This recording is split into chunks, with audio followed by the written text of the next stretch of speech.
I never imagined the deepest betrayal in my life would come without shouting or slammed doors. It came quietly, in my own kitchen, when I was told to pack my things and find a room to rent. What hurt most was not the words themselves, but the silence that followed. The moment I realized I had become disposable in the place I spent decades building. That single sentence cracked something in me that would never fully heal. This is not a story about anger. It is about what happens when love is mistaken for weakness, and when a woman finally decides she will not disappear to keep others comfortable. Before we dive into today's story, take a moment to share where you're watching from. We love seeing how our stories bring people together from every corner of the world. Your thoughts and comments are what make this community so special, and we're truly grateful to have you here. If you haven't already, don't forget to hit that subscribe button and turn on notifications so you never miss a new story filled with drama, resilience, and unexpected twists. Now, settle in, get comfortable, and maybe grab your favorite drink, because this is a tale you won't want to miss. Let's get started. My name is Evelyn Harper, and I am 66 years old. I have lived in the same house in Traverse City, Michigan, for more than 30 years, long enough for the seasons to feel like old acquaintances rather than passing changes. This house sits quietly by the lake, built of weathered wood that creaks gently in winter and smells faintly of pine in the summer. It is not a grand place, but it has always been solid, dependable, and deeply mine. I bought this house with my husband when we were still young and optimistic, when the future felt wide open and time seemed endless. We raised our son Lucas here. I watched him take his first steps on the wooden floor near the fireplace. I stood on the back deck with a cup of coffee while he skipped stones across the lake, certain that the world would always feel that simple. When my husband passed away years later, the house did not suddenly feel empty. It felt quieter, yes, but also steadier, as if it were holding both our memories and my grief at the same time. After his death, I continued living here alone. I worked for many years in bank credit management, and even after I retired, I remained organized, careful, and independent. I handled my own finances, maintained the property, and kept the house in good repair. I never thought of myself as someone waiting to be taken care of. This house was not a retirement shelter. It was the result of decades of effort, discipline, and choice. When Lucas grew up and moved away, I adjusted. I learned how to enjoy the quiet without mistaking it for loneliness. I joined local groups, kept up with friends, and filled my days with routines that suited me. I did not expect my life to circle back into something resembling a full household again. That changed when Lucas met Megan. Lucas married Megan after a relatively short courtship. She was confident, polished, and ambitious, working in real estate and speaking easily about markets and investments. When they told me they were struggling financially after the pandemic disruptions, I was the one who suggested they move in with me for a while. I framed it as practical and temporary, a chance for them to save money and regain their footing. In my mind, it was simply what a mother did when her child needed help. When they arrived, I made space for them without hesitation. I gave them the larger bedroom and adjusted my routines to accommodate their schedules. I stopped playing the radio early in the morning and shifted my quiet lake walks to later hours. I told myself these were small, reasonable changes, signs of flexibility rather than sacrifice. I wanted them to feel comfortable, supported, and welcome. At first, the house felt fuller in a pleasant way. There was more movement, more sound, more activity. I believed that this arrangement would strengthen our bond, that shared space would create shared understanding. I trusted that the respect I offered would be returned naturally. Still, even in those early weeks, I noticed something subtle shifting beneath the surface. It was nothing I could clearly define, just a faint sense that my place within my own home was becoming less certain. I brushed that feeling aside. I told myself it was simply the adjustment of living together again after years apart. I believed, without question, that kindness would be met with gratitude. I believed that family loyalty ran deeper than convenience. I believed that the house I had lived in for more than 30 years would always remain what it had been to me, a sanctuary, a constant, and a reflection of who I was. If you're still watching and starting to sense that something is quietly shifting beneath the surface, comment number 1 below so I know you're with me. What seemed like a small act of kindness will soon begin to feel very different. Now, let's move on to chapter 2. The uneasiness I felt in the early weeks did not arrive all at once. It crept in quietly, disguised as practicality, wrapped in the language of improvement. Megan was the first to change the kitchen. One afternoon, I came home from a walk along the lake and found the cabinets rearranged, my cooking tools moved to unfamiliar drawers. She explained that the new layout made more sense, that it was easier to reach things this way. I nodded and thanked her, even though I had cooked in that kitchen for decades without difficulty. After that, the changes multiplied. Furniture shifted positions. Decorative items I had collected over the years disappeared into closets.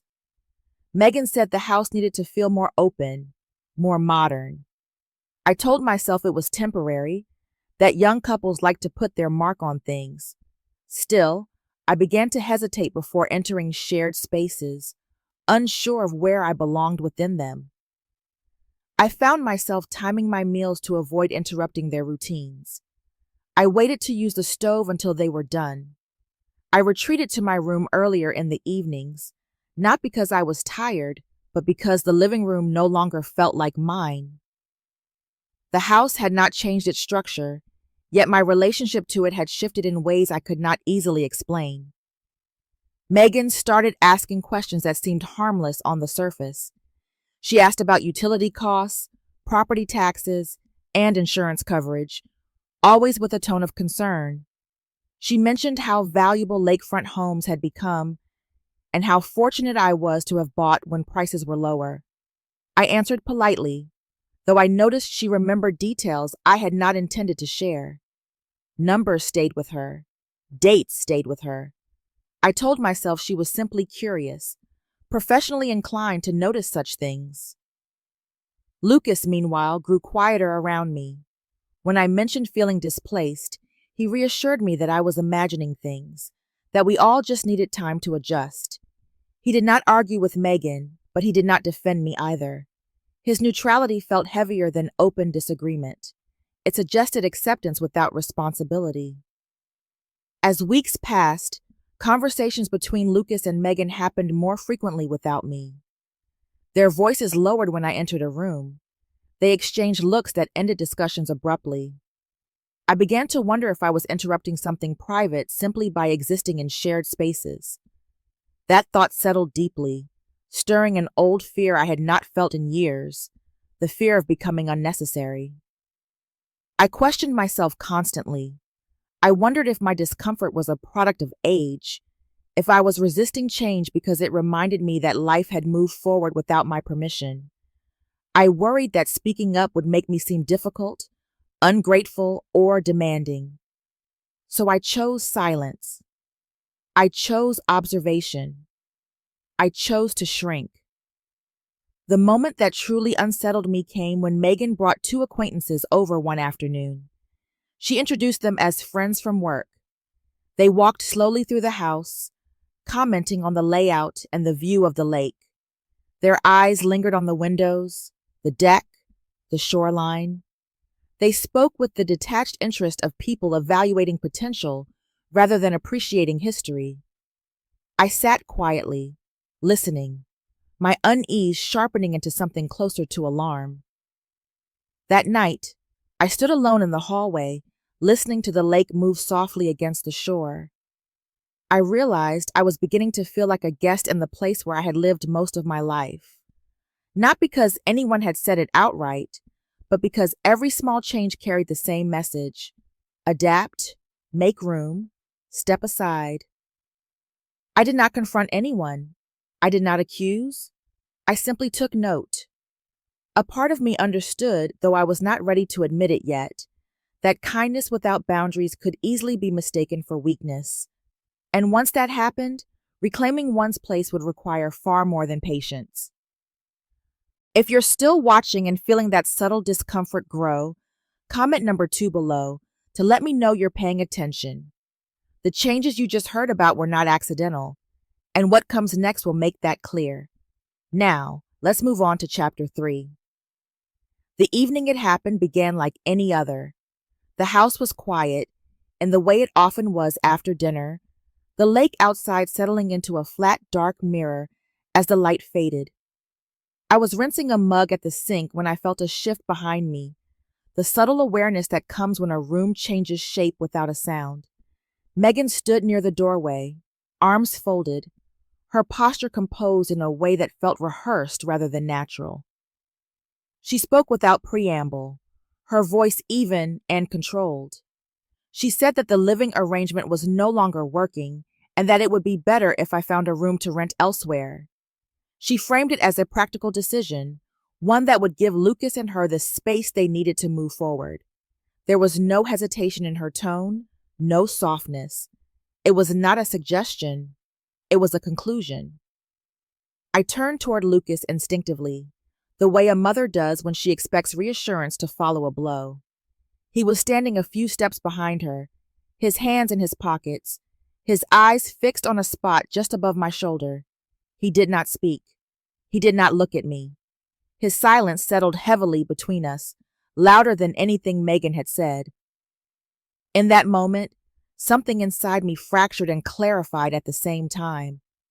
The confusion I had carried for weeks evaporated. This was not about adjustments or misunderstandings. This was not about personalities clashing or generations learning to coexist. This was a deliberate decision that had been discussed, weighed, and agreed upon without me. I felt a rush of heat in my chest, followed by a sudden calm. I understood with startling clarity that pleading would not restore what had already been taken. Arguing would only confirm the narrative that I was difficult, emotional, unreasonable. I saw, almost clinically, how easily any resistance could be turned against me. So I did something that surprised even me. I smiled. It was a small, polite smile, the kind I had used for years in professional settings when negotiations turned sharp. I said that I understood and that I would look into other options. I spoke slowly, carefully, making sure my voice did not betray the storm beneath it. Megan relaxed visibly.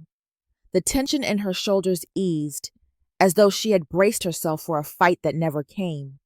Lucas shifted his weight, discomfort flickering across his face, but he said nothing. His silence confirmed what I had already grasped. He had chosen the easier path, and I was no longer standing on it.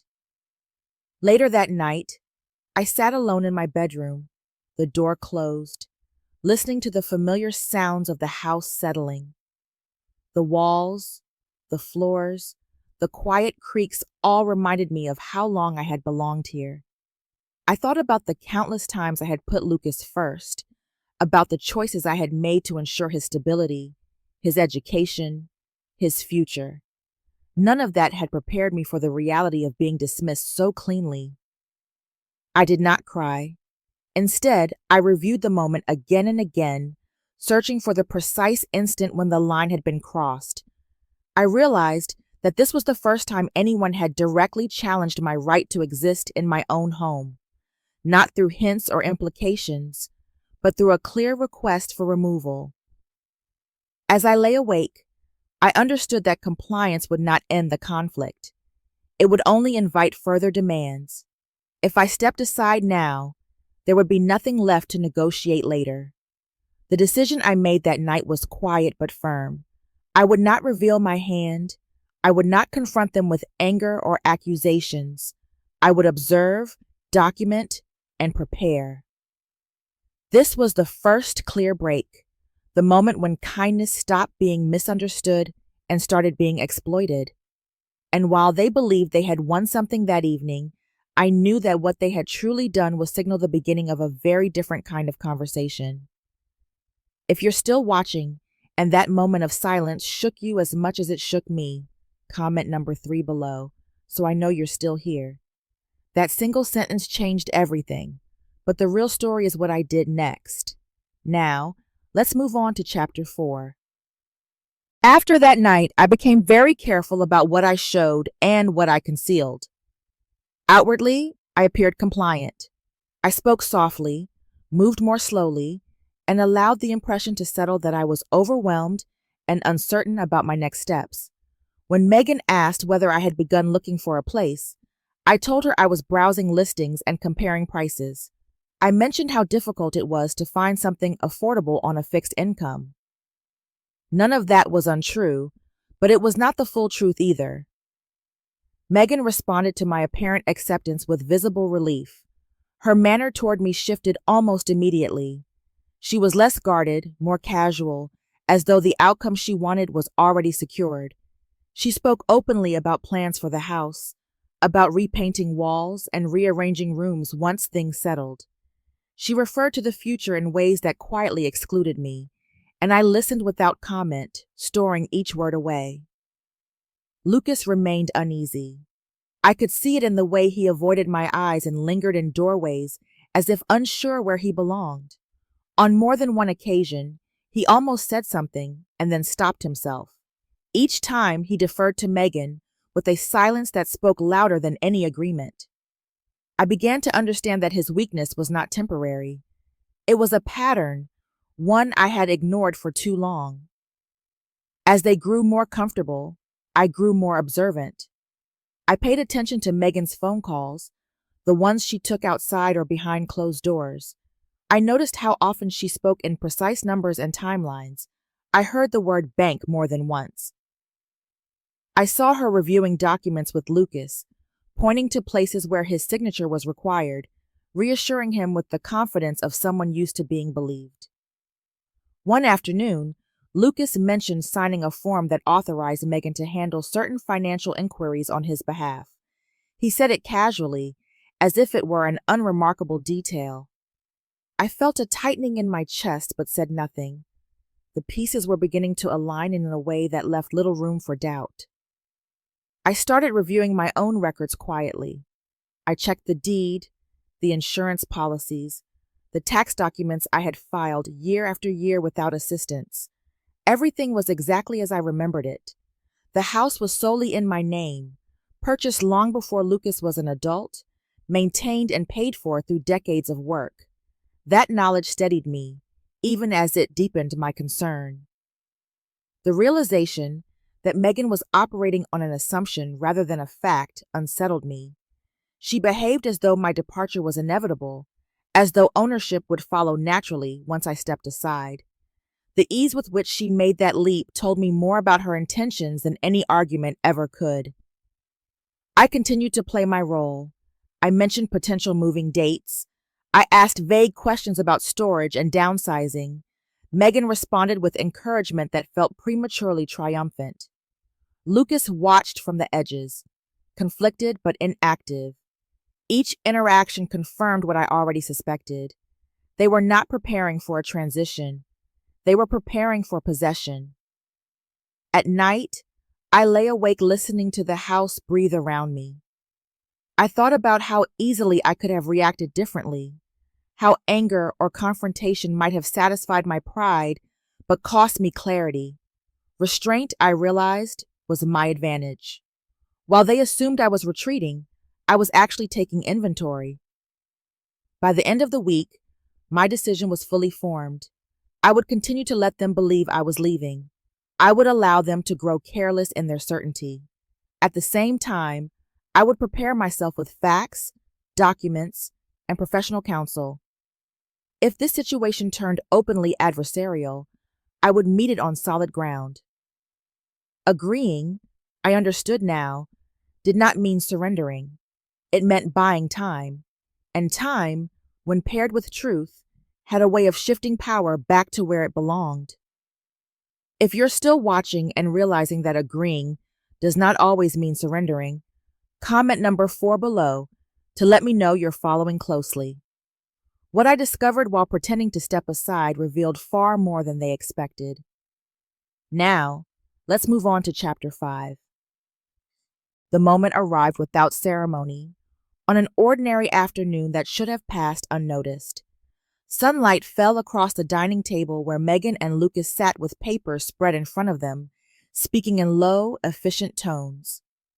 I paused in the doorway long enough to register the scene, the careful alignment of documents, the quiet urgency beneath their movements. It was clear they were discussing something more substantial than household chores. Lucas looked up first. He mentioned, almost casually, that the bank had asked for confirmation of ownership details before proceeding further. The words landed softly, but they carried weight. I could feel the air in the room tighten as Megan lifted her head, her attention sharpening. I did not rush to respond. I set down the cup I was holding and took a seat across from them. My voice, when I spoke, was steady. I said that the house had always been in my name, that it had never been jointly owned, and that there was no transfer agreement of any kind. The statement was simple, factual, and complete. Megan stared at me as though I had spoken a foreign language. For a brief moment, confusion flickered across her face. Then her expression hardened. She asked how that could be possible, how something so important had never been mentioned. The tone shifted quickly from surprise to accusation. I listened without interrupting, noting how easily concern transformed into indignation.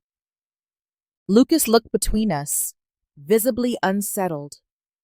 I could see the realization forming behind his eyes, the dawning understanding that he had built assumptions on nothing more than convenience and trust.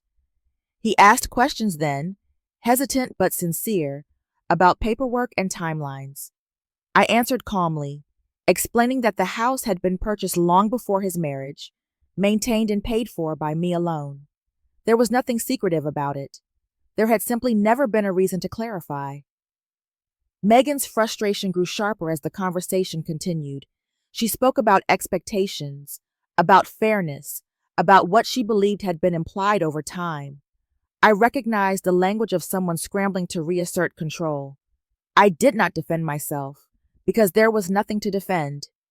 Facts required no justification.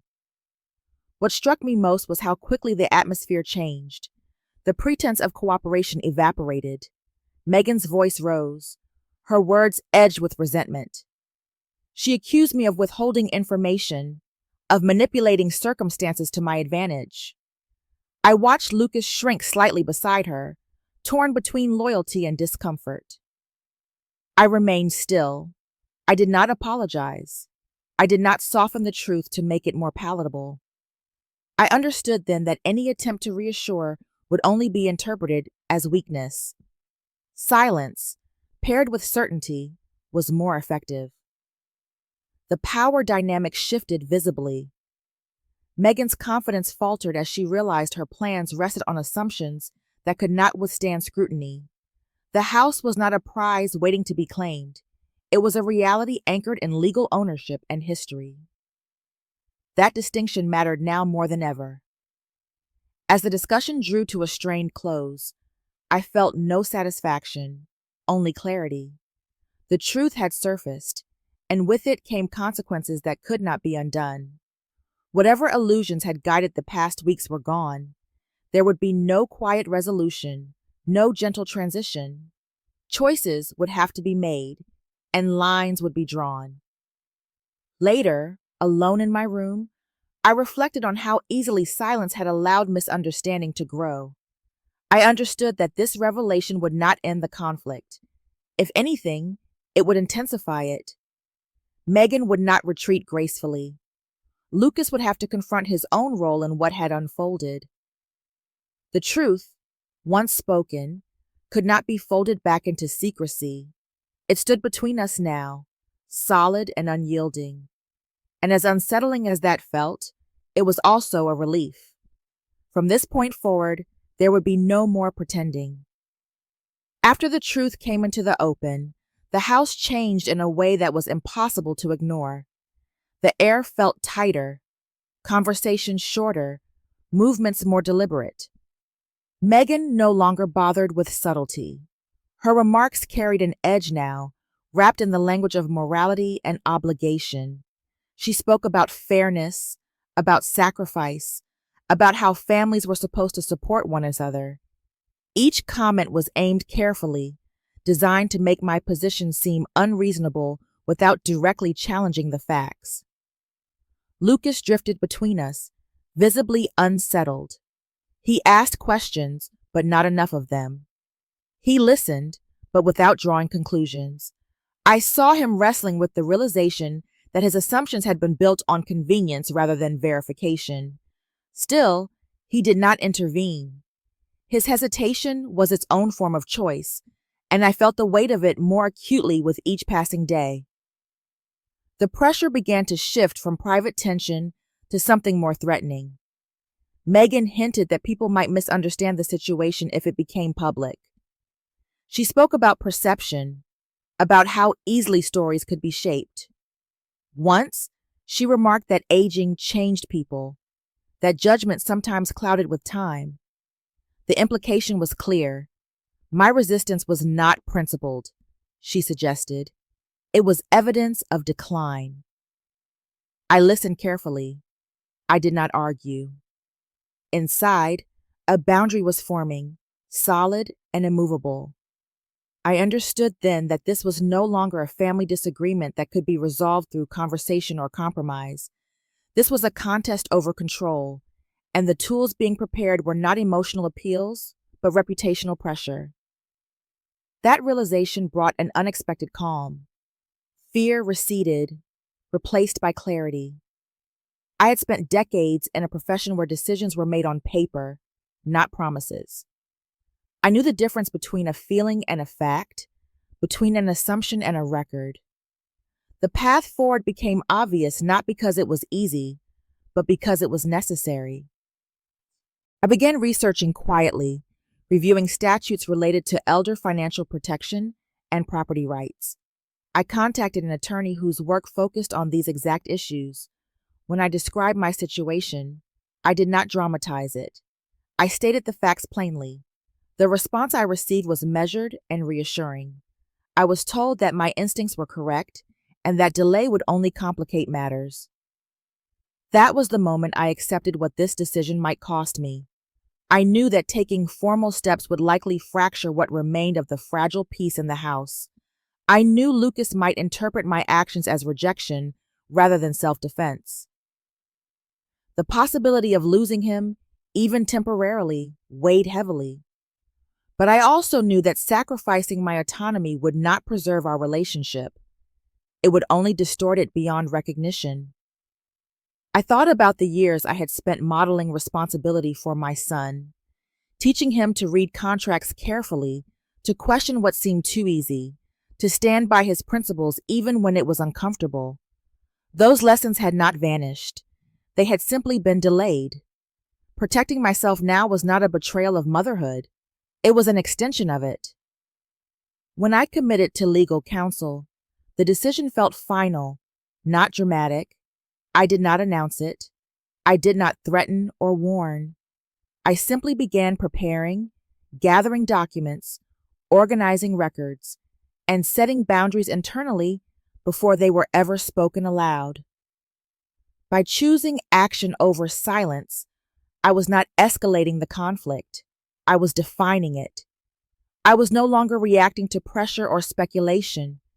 I was anchoring myself to truth and law, to the reality that dignity did not diminish with age. That night, as I turned off the light, I understood that whatever came next would be difficult. But I also understood that retreat was no longer an option. I had reached the point where preserving peace meant surrendering myself, and that was a cost I was no longer willing to pay. If you're still watching and you felt the weight of that decision, comment number 6 below, so I know you understand what was at stake. Choosing to stand my ground came with consequences I could not avoid. Now, let's move on to Chapter 7. The consequences arrived quietly at first, then all at once. Once I had drawn a line I would not cross. The atmosphere in the house cooled into something rigid and unmistakable. Megan stopped pretending. Her politeness vanished, replaced by clipped movements and deliberate silence. Doors closed more firmly than necessary. Shared spaces felt occupied rather than communal. I sensed that every choice I made was being cataloged, measured, and judged. Daily life took on a strange formality. We moved around one another like strangers bound by circumstance rather than family. Meals were no longer shared. Conversations, when they happened at all, were brief and functional. The house felt divided into territories, each step a reminder that peace had been replaced by proximity without goodwill. The tension did not remain contained within the walls for long. I noticed neighbors watching more closely than before. Familiar smiles turned tentative. Megan began speaking to people outside the house, carefully shaping a narrative that cast her as patient and misunderstood. I did not hear the words directly, but I felt their impact. Invitations grew scarce. Conversations ended more quickly when I approached. The social weight of it surprised me more than the hostility at home. I had lived in this community for decades. I had built quiet, steady relationships based on reliability rather than drama. Now, without a single public confrontation, those connections thinned. I understood then how easily reputation could be nudged, not destroyed outright, but bent just enough to isolate. I did not respond. I did not correct rumors or defend myself in public spaces. I continued my routines, walking by the lake, attending appointments, maintaining the house. My silence was not passive. It was intentional. I knew that explaining myself to people who had not asked would only deepen the divide. Facts, when needed, would speak louder than reassurance. Lucas bore the strain visibly.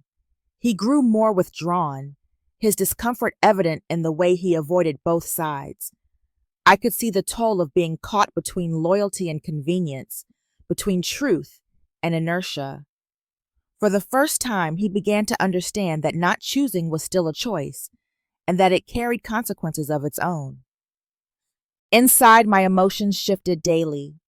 There were moments of sadness, sharp and unexpected, when I missed the ease that once existed. I grieved not only the loss of harmony, but the realization that it had been more fragile than I believed. There were moments of loneliness, too, the quiet kind that settles when familiar faces turn distant. Yet beneath it all was a steady certainty. Each uncomfortable glance, each strained interaction confirmed that the boundary I had drawn was real. Resistance, I learned, often appears when control slips away. Discomfort does not mean error. It often means change. As days passed, the pressure intensified. Megan's frustration grew less contained. Her patience, once carefully displayed, began to crack. The more I refused to engage publicly, the more she pushed privately. I sensed that escalation was inevitable. Someone who relied on leverage would not accept its loss quietly. Through it all, I reminded myself why I had acted. I had not sought conflict. I had sought clarity. I had not rejected family.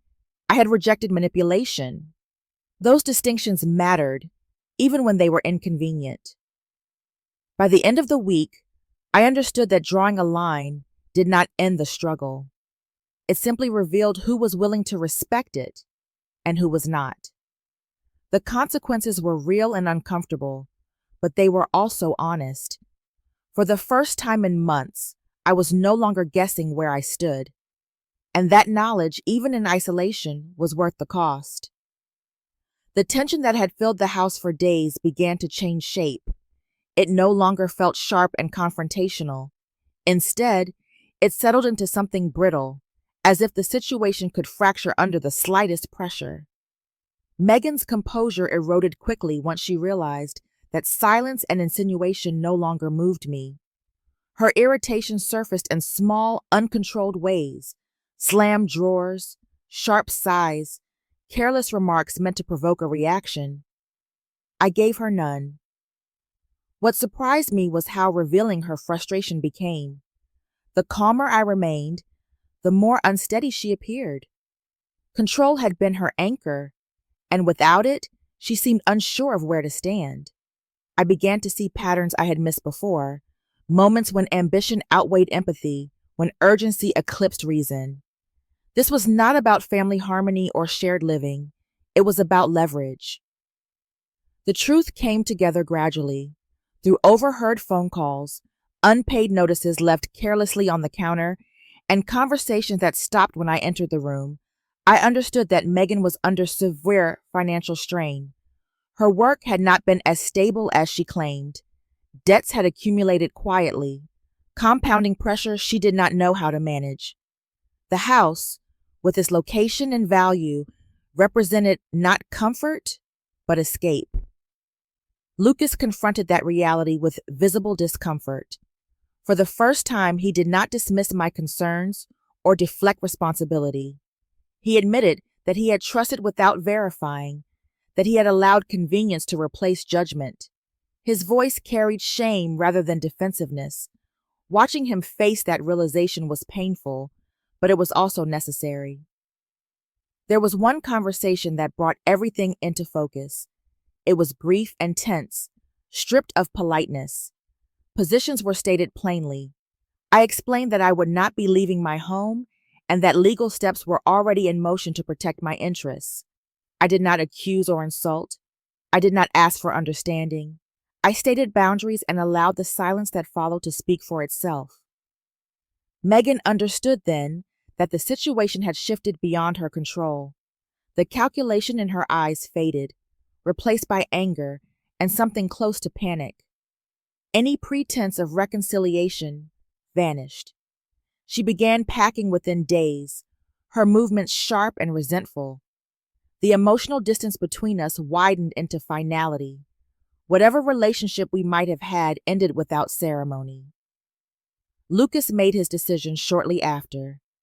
He told me he would move out as well, not to punish me or defend her, but to disentangle himself from a dynamic he finally recognized as unhealthy. It was not an act of loyalty so much as a first step toward independence. I respected that more than any apology. When the house grew quieter, I felt the absence keenly. Loss does not always announce itself with grief. Sometimes it arrives as space where noise once lived. I allowed myself to feel the sadness without questioning my choice. Letting go did not mean I had failed. It meant I had stopped trying to save what could not be sustained. In the stillness that followed, I focused on what remained. The house was intact. My autonomy was intact. I could move forward without fear of being erased from my own life. The path ahead was not easy, but it was honest. Finding a way forward did not require forgiveness or reconciliation. It required clarity, acceptance, and the courage to stand alone when necessary. That, I realized, was not weakness. It was strength refined by experience. If you're still watching and wondering whether standing alone was worth the cost, comment number 8 below to let me know you've stayed until the turning point. What happened next changed everything and led to the final outcome of this story. Now, let's move on to the ending. The day they left was quieter than I expected. There were no raised voices, no final arguments, no dramatic farewell. Boxes moved steadily from the front door to the car, each one removing a piece of tension along with it. I stayed in the kitchen, listening to the muted sounds of departure, feeling the strange combination of relief and grief that often accompanies an ending. When the door finally closed, the house settled into a stillness that felt unfamiliar at first. The silence was not empty, but open, like a deep breath held too long and finally released. I walked through the room slowly, taking in the absence as carefully as I once endured the presence. The living room no longer carried the weight of unspoken conflict. The air felt lighter, unburdened. I began to restore small things. I moved furniture back to where it had been before everything shifted. I returned objects to their original places, reclaiming details that had been quietly displaced. Each adjustment felt deliberate, not out of nostalgia, but affirmation. The house responded in its own way, creaking softly as if recognizing a familiar rhythm. Megan left without speaking to me again. There was no apology, no attempt at closure. That absence was telling. Some relationships do not end with resolution. They end with distance. I accepted that without resentment.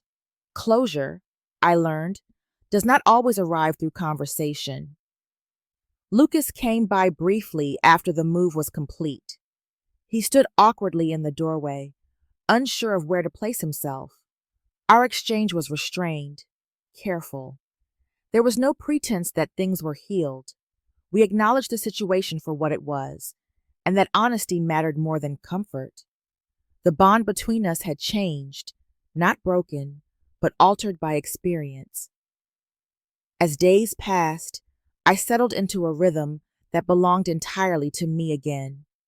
Mornings returned to quiet lake walks and unhurried coffee. Evenings stretched without tension.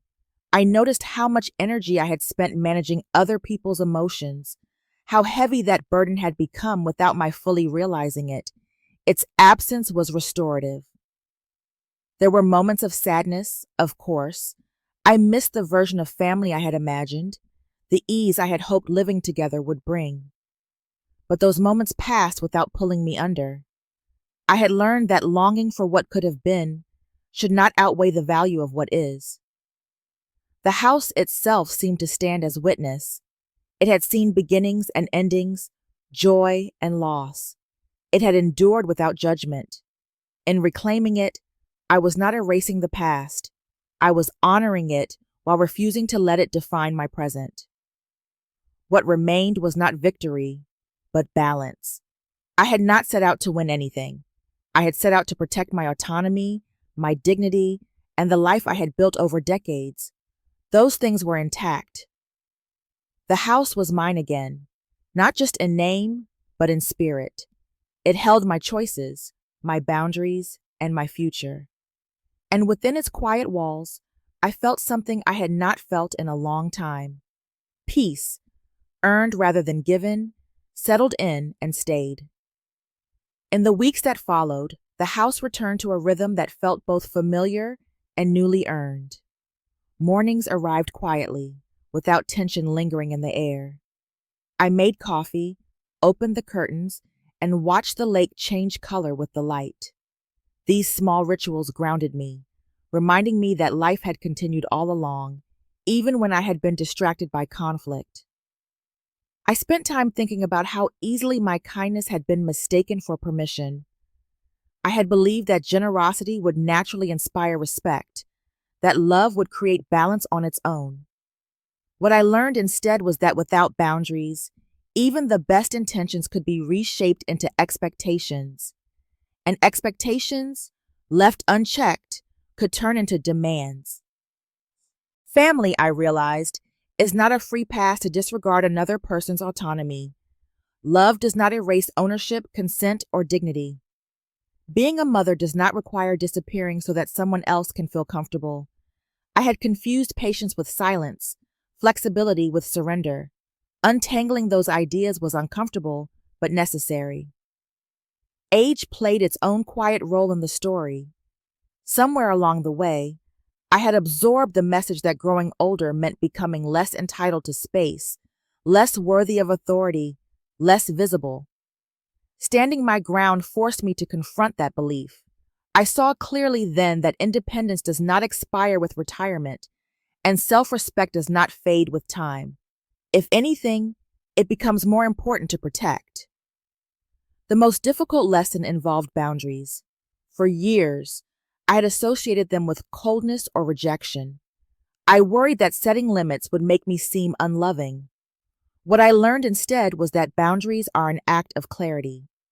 They tell people where you end and where they begin. Those who benefit from the absence of boundaries often react strongly when they appear. That reaction is not proof of cruelty. It is proof of change. My relationship with Lucas remains a work in progress. We speak now with care, without assumptions. I no longer rush to fix his discomfort or soften truths for the sake of peace. Any future closeness will have to be built slowly, on consistent behavior rather than apologies. I hope for growth, but I no longer depend on it for my sense of worth. I do not tell this story to assign blame or invite sympathy. I tell it because there are many people who quietly step aside in their own lives, believing that endurance is the same as love. It is not. Love that requires erasure is not love at all. Standing up for myself did not make me bitter. It made me honest. It did not isolate me permanently. It filtered my world, leaving behind what was real. I lost illusions, not my humanity. The house is still just a house, wood and glass and history. But it also became a mirror. It showed me who I was when I stopped shrinking.